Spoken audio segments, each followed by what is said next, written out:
सभी एक हैं, हिंदू मुस्लिम सिख ईसाई सभी धर्म एक जैसे हैं। स्वागत है आपका एक और नई लोकेशन के साथ। तो आज हम जिस लोकेशन को एक्सप्लोर करने आए हैं या घूमने आए हैं, तो उस लोकेशन को आमतौर से तैरते हुए टापुओं के नाम से भी जाना जाता है। और अलग धर्मों की बात की जाए तो नए नए नामों से भी इस जगह को मानते हैं, क्योंकि ये इतना पवित्र स्थान है। यहाँ पर 3 धर्मों के लोग घूमने आते हैं और अपनी मन्नतें लेकर आते हैं। अगर तिब्बतियन लोगों की बात की जाए तो इस स्थान को वह तसो पेमा नाम से जानते हैं, और हिंदू लोग और जो सिखिज्म लोग हैं वो इसको रिवाल्सर के नाम से जानते हैं। तो अगर बात की जाए कि बुद्धिस्ट मठ का विस्तार यहाँ से कैसे हुआ, तो जो गुरु पद्म संभव थे उन्होंने यहाँ पर बौद्ध मठों की स्थापना करी थी। और अगर सिखिज्म की बात की जाए तो गुरु गोविंद सिंह जी जब मुगलों के साथ उनका युद्ध हुआ था, तब तो पहाड़ी राजों के साथ वो हेल्प मांगने यहाँ आए थे, तो रिवाल्सर में ही उन्होंने अपना स्टे किया था। तो इसी प्रकार से यहाँ पर 3 धर्मों के लोग रहते हैं और 3 लोगों के धर्मों को मानने की यहाँ पर मान्यता है। अगर सिखिज्म की पहले बात की जाए कि सिखिज्म की स्थापना का क्या यहाँ पे महत्व है, तो जब मुगलों के साथ गुरु गोविंद सिंह का युद्ध हुआ तो वो अकेले पड़ गए थे। उसी समय जब वो पहाड़ी राजाओं के साथ अपनी मदद मांगने आए, तो उन्होंने 1 महीने तक मतलब 28 दिनों तक रिवाल्सर में ही स्टे किया था और पहाड़ी राजाओं से हेल्प की मांग की थी। मगर ऐसा कुछ नहीं हुआ था, किसी भी पहाड़ी राजा ने उनकी सहायता नहीं की थी। तभी से सिख लोग यहाँ पर अपना मान्यता को लेकर आते हैं कि यहाँ पर गुरु गोविंद सिंह जी रहने आए थे। तो हमने अपनी भी लोकेशन को चेंज कर लिया है। तो चलिए आगे बात करते हैं कि सिखिज्म में और क्या क्या डेवलपमेंट यहाँ हुई है। तो सिखिज्म की बात की जाए तो यहाँ पर एक गुरुद्वारे का, बहुत बड़े गुरुद्वारे का निर्माण किया गया है। वहाँ पर रहने और सोने की पूरी व्यवस्था है, और साथ ही साथ वहाँ पर लंगर की भी पूरी व्यवस्था होती है, जिससे सिख धर्म का भी यहाँ पर बहुत ज़्यादा प्रचार हो चुका है।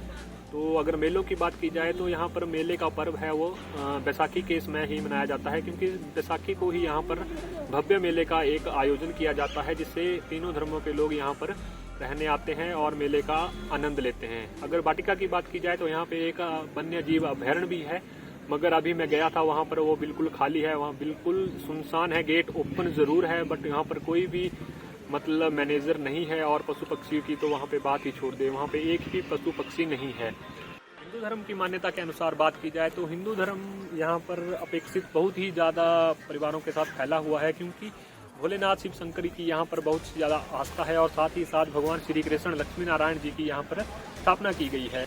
तो चलिए यहाँ की हिस्ट्री की बात हो चुकी है, तो चलिए अब आगे चलते हैं, देखते हैं यहाँ की नहर किस टाइप की बनी हुई है। अभी हम झील के किनारे आ चुके हैं, तो चलिए देखते हैं कि झील का पानी कैसा है और किस तरफ से पानी आता जाता है, जो कि किसी को अभी कोई ज़्यादा पता नहीं चलता है कि झील का पानी किस किनारे से आता है और किस किनारे को चला जाता है।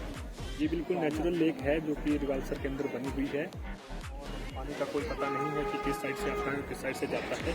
तो अभी हम लोग ऋषि के आश्रम के पास आए थे, तो यहाँ हमने देखा कि रिवाल्सर की जो कि हिस्ट्री या इतिहास के बारे में जो माना जाता है वो यहाँ पर बोर्ड लगा था। तो उसको देख के बताते हैं कि यहाँ पर क्या क्या लिखा हुआ है। यहाँ पर तीनों धर्मों के अनुसार 3 अलग अलग स्पीच बताई गई हैं, जिससे पता चलता है कि तीनों धर्मों में यहाँ पर आने की कितनी श्रद्धा है और कितने पवित्र स्थान पर लोग यहाँ पर आते हैं। तो अभी हम मंदिर के अंदर आए थे, जहाँ पर गुरु पद्म संभव जी की अंदर स्थापना की गई है, वहाँ पर आए थे। तो यहाँ पर हमने एक बहुत ही अच्छी चीज़ देखी है। यहाँ पर एक शांति है, और यहाँ पर एक ऐसा लोगो लगा हुआ था जिसको देखकर हमारा मन प्रसन्न हो गया। आप देख सकते हैं मेरे पीछे, किसी भी धर्म का अपमान करना महापाप है, सर्व धर्म एक समान है। यह इतनी अच्छी चीज़ यहाँ पर लिखी हुई है, जिससे बहुत ही दिल को सुकून मिला, क्योंकि भेदभाव करना बहुत ही गलत काम है। सभी एक हैं, हिंदू मुस्लिम सिख ईसाई सभी धर्म एक जैसे हैं। गुरु पद्म संभव जी की जीवनी के बारे में बात करते हैं, उनके इतिहास के बारे में हमने बात की। तो आप देख सकते हैं मेरे पीछे बिल्कुल गुरु पद्म संभव जी की मूर्ति बनाई गई है, जो कि बहुत विशाल है, और जो कि मूर्ति बनाई गई है वो एक कमल के फूल के ऊपर रखी गई है। क्योंकि जब पद्म संभव जी को जलाने के लिए मंडी के राजा ने अपने सैनिक भेजे थे, तो उस समय के दौरान 7 दिन तक उनकी चिता यहाँ नदी झील जहाँ पे बनी हुई है वहाँ पर 7 दिन तक उनकी चिता चलती रही थी। उसके बाद यहाँ पर झील का निर्माण खुद से ही हो गया था। और अगर बात की जाए कि झील के बाद क्या हुआ था, तब झील में से एक कमल का फूल निकलकर बाहर आया था, जिसके ऊपर 16 वर्ष का एक किशोर निकला था, वही पद्म संभव के नाम से जाना गया था। तो जहाँ पर अभी पद्म संभव की आप तस्वीर देख रहे हैं, वहाँ पर से ही पद्म संभव जी ने उड़ान भरी थी और वो तिब्बत यहाँ से ही चले गए थे। यही थी पद्म संभव जी के बारे में जो कि हिस्ट्री के में अगर बात की जाए होती है तो यही बात होती है कि पद्म संभव के जीवन के बारे में। तो यही कारण है यहाँ पर झील बनी हुई है, अगर बुद्धिस्ट मान्यता के अनुसार देखा जाता है। अगर आगे जियोग्राफिकल कंडीशन की बात की जाए तो समुद्र तल से यहाँ की ऊंचाई लगभग 4460 फीट है, 1360 मीटर के अनुसार बताई गई है, जो मैंने विकिपीडिया से चेक करी थी। और अगर आवागमन की दृष्टि से अगर देखा जाए तो सड़क से माध्यम से ही आना यहाँ पर अच्छी तरह पॉसिबल है, क्योंकि अगर आप वायु मार्ग से आते हैं तो कुल्लू भुंतर जो हमारा हवाई अड्डा है वही सबसे नज़दीक पड़ता है। और अगर रेल मार्ग से आना चाहते हैं तो रेल मार्ग के दौरान आपको कीरतपुर से ट्रेन मिल सकती है, या उन्ना रेलवे जंक्शन है हमारा नज़दीक, और जोगिंदरनगर रेलवे जंक्शन है जो कि लगभग 80 किलोमीटर के करीब यहाँ से पड़ता है।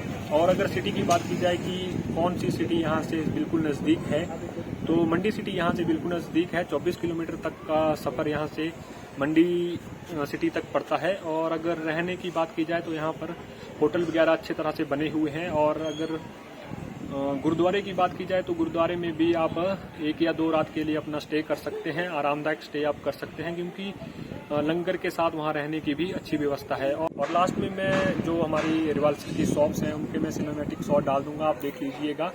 बिल्कुल अच्छी मार्केट है, जो भी रिक्वायरमेंट का सामान यहाँ पर सब कुछ मिलता है, और देखने में भी यहाँ पर बिल्कुल पीसफुल है और सब कुछ है। तो यही तक था मेरा आज का ब्लॉग। मिलते हैं अगले न्यू लोकेशन के साथ, तब तक के लिए गुड बाय।